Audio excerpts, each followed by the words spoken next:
Assalamu alaikum students. Today we'll talk about chapter number 2 of chemistry, structure of atom, right? और इसमें जो topic हम लोग करने वाले हैं that is Bohr's atomic model, right? This is the second topic of this chapter. इससे पहले हम लोग Rutherford atomic model को कर चुके हैं.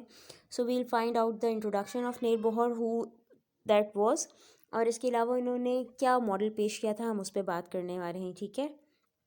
So Bohr was a Danish physicist.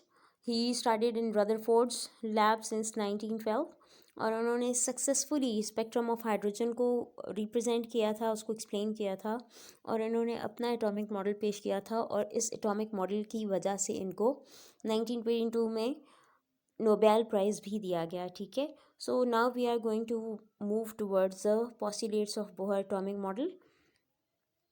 Bohr का जो फर्स्ट पॉस्टुलेट था, फर्स्ट पॉइंट था एटॉमिक मॉडल का, वो ये था that electron revolves around the nucleus in definite energy levels. He called these energy levels as orbits और shell and in atom without radiating energy, right. तो Bohr ने ये कहा कि इलेक्ट्रॉन जो है एटम में न्यूक्लियस के गिर्द मखसूस रास्तों में मूव किया करते हैं. उन्होंने डेफिनेट पाथ्स को कहा एनर्जी लेवल और इसके अलावा उन्होंने इन एनर्जी लेवल्स को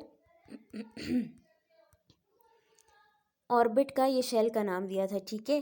these are the energy levels. इनको हम शेल भी कह सकते हैं, इनको हम ऑर्बिट भी कह सकते हैं. और इन्होंने ये कहा कि जब इलेक्ट्रॉन इनमें से किसी एक रास्ते में होता है तो उस वक्त ना ये उसमें इन रास्तों में ये रिवॉल्व करता रहता है, लेकिन ड्यूरिंग रेवोल्यूशन घूमता रहता है, गर्दिश करता रहता है, लेकिन during this revolution, this circulation, ये कोई भी एनर्जी इमिट या एब्जॉर्ब नहीं करता है जब तक ये किसी एक ही रास्ते में मूव कर रहा है, तो ठीक है.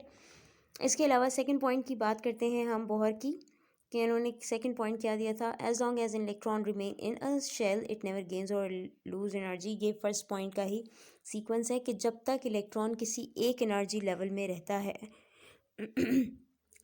तो उस वक्त तक, सपोज़ अगर यहाँ पे है तो जब तक ये यहाँ पे है ये ना इलेक्ट्रॉन एनर्जी इसमें मौजूद, इस शेल में मौजूद जो इलेक्ट्रॉन है ना एनर्जी एब्जॉर्ब करेंगे और ना ही लूज़ करेंगे, ठीक है. ना इमिट करेंगे ना ही एब्जॉर्ब करेंगे और एनर्जी सेम रहेगी unless it is the part of this same और specific energy level, right. Okay, third point था बोहर्स एटॉमिक मॉडल का, that the gain or loss of energy occur within orbit only due to jumping of electron from one energy level to the other energy level. के orbits के बीच में जब electron एक level से दूसरे level में move करता है तो उस वक्त लॉस या गेन ऑफ एनर्जी होगा, ठीक है.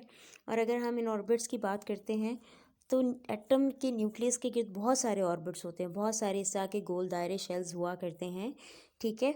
और इनमें से हर एक शेल की अपनी अपनी एनर्जी हुआ करती है, ठीक है.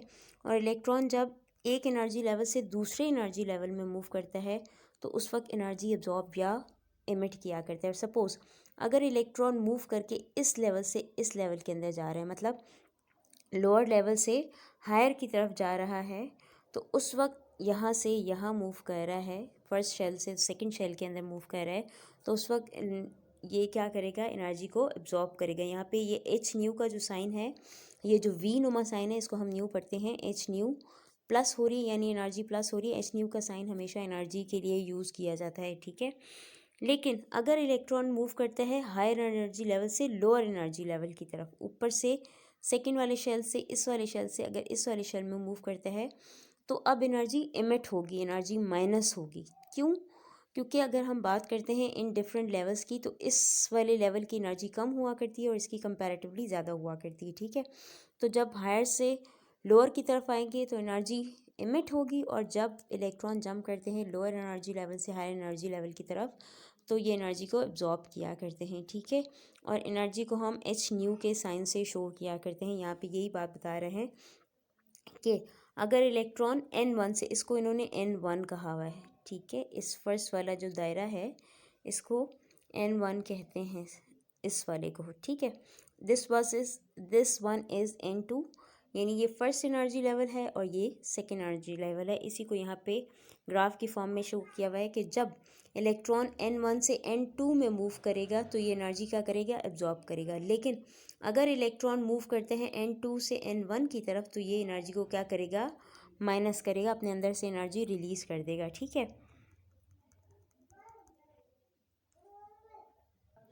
फोर्थ पॉइंट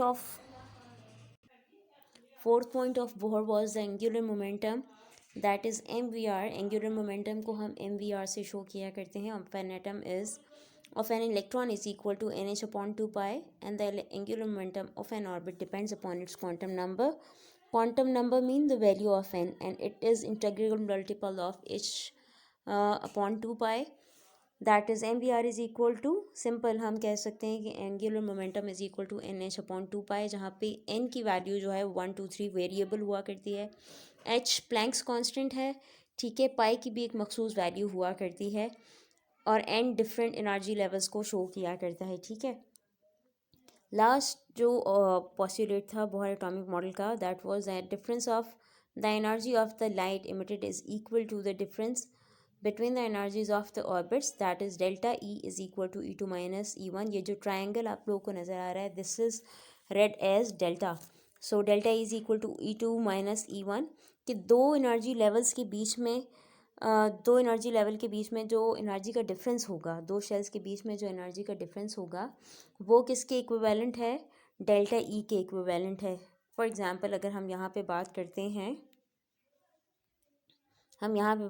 हैं, तो यहाँ पे डिफरेंट एनर्जी लेवल्स है। एक एनर्जी लेवल है ये वाला फर्स्ट एनर्जी लेवल, ठीक है, this is first energy level, और सेकेंड एनर्जी लेवल। अब इनमें से फर्स्ट एनर्जी लेवल की अपनी एक स्पेसिफिक एनर्जी है, इसी तरह से सेकेंड एनर्जी लेवल की अपनी एक एनर्जी है। तो इलेक्ट्रॉन अगर यहाँ से एक लेवल से दूसरे लेवल में मूव करता है, इधर से इधर मूव करता है, इसका मतलब ये कि ये अपनी एनर्जी में चेंज लेकर आएगा, क्योंकि ये कम एनर्जी वाले लेवल में था और अब ये ज़्यादा एनर्जी वाले शेल के अंदर आ रहे हैं, तो ये एनर्जी को क्या करेगा, एब्जॉर्ब करेगा, ठीक है। सपोज़ अगर इलेक्ट्रॉन की इस वाले लेवल के अंदर एनर्जी सपोज़ क्या थी, 2 थी, ठीक है। अगर यहाँ पे इसकी एनर्जी 2 थी और इस वाले लेवल की एनर्जी 4 है, इसका मतलब कि अगर इलेक्ट्रॉन ने इधर से इधर मूव करना है तो इसे अपनी एनर्जी में फर्दर 2 को ऐड करना होगा, तो फिर ये किसके इक्विवेलेंट हो जाएगा, 4 के, राइट। अब दोनों लेवल्स में एनर्जी डिफरेंस की बात करते हैं कि दोनों में फ़र्क क्या हुआ, उसको हम कहते हैं डेल्टा E, ठीक है। तो अगर दोनों एनर्जी लेवल्स के बीच में एनर्जी डिफरेंस यानी डेल्टा E की वैल्यू अगर हम देखें कि वो क्या होगी, तो वो क्या होगी कि एक एनर्जी लेवल में से दूसरे की एनर्जी को हम माइनस कर दें। सपोज़ सेकेंड एनर्जी लेवल क्या है, E2, इसकी एनर्जी में से किसको माइनस कर दें हम, E1 को माइनस कर दें। फर्स्ट लेवल की जो भी एनर्जी है उसमें से उसको अगर माइनस कर दें E2 में से, तो हमारे पास किसकी वैल्यू आ जाएगी, डेल्टा E की वैल्यू हो जाएगी। इसका मतलब ये कि अगर हम डिफरेंट शेल्स की एनर्जी का डिफरेंस देखना चाहते हैं, तो हम क्या करेंगे कि हायर एनर्जी लेवल में से लोअर एनर्जी लेवल की एनर्जी को माइनस कर देंगे, ठीक है। या सिंपल हम कह सकते हैं कि हायर एनर्जी वाले शेल में से लोअर एनर्जी वाले शेल की एनर्जी को जब माइनस कर देंगे, दोनों के डिफरेंस को ले लेंगे, तो हमारे पास किस चीज़ की वैल्यू आ जाएगी, डेल्टा ही की, राइट। आई होप कि ये चीज़ आप लोगों को समझ में आई होगी। अगर इससे रिलेवेंट कोई क्वेरीज कोई क्वेश्चंस हो तो you can let me know. Thank you so much.